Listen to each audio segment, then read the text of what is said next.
Let's orient our rectangle like this, and we'll let h be the number of horizontal lines, like these. They have a length of 4, and we'll let v be the number of vertical lines. These have length 5. I'll mark the basic rectangles. So in this example, h is 4 and v is 3, and the number of basic rectangles is 6. In terms of h and v, 4 horizontal lines gives us 3 rows, and 3 vertical lines gives us 2 columns. To make our calculations easier, we'll let x be h minus 1 and y is v minus 1. So the formula for the number of basic rectangles is x times y. Our total length is 2007. Each horizontal segment has length 4, so that's 4h, and then 5 times the number of vertical segments. And this adds up to 2007. We'll solve these for h and v, and substitute down here, and simplify, and we'll solve for y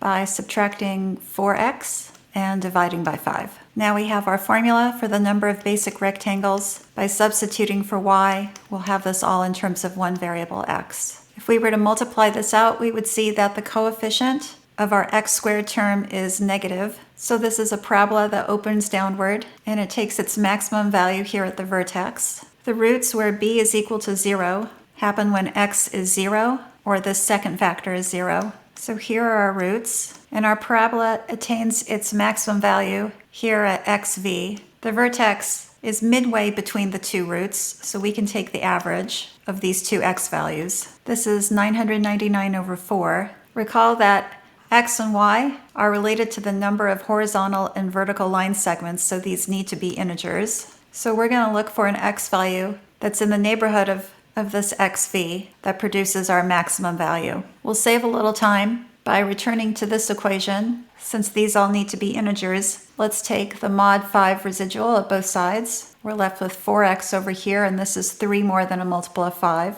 Solving for x. When x is 2, the left-hand side is 8. That's 3 more than a multiple of 5. So we're also looking for numbers in the neighborhood of 99 over 4 that are 2 in mod 5. This fraction is 249 3/4, which suggests two possible solutions. 247, that's 2 in mod 5, and so is 252. We'll see which one is closer by subtracting. This is 2 3/4. This is 2 1/4, which is closer, so we'll choose x is 252. To calculate the number of basic rectangles, we'll plug this back into our formula for y, and n is the maximum number of basic rectangles. We get that when x is 252 and y is 198. We can multiply this out, or we can rewrite 252 as 200 plus 52, and 198 is 2 less than 200, and we can FOIL this out. Here we have 52 200s minus 2 200s. So in mod 1000, this first term is 0. This one is also 0. And to make this positive, we'll add 1,000, which gives us 896. If you'd like me to solve any other math contest problems, please leave them in the comments.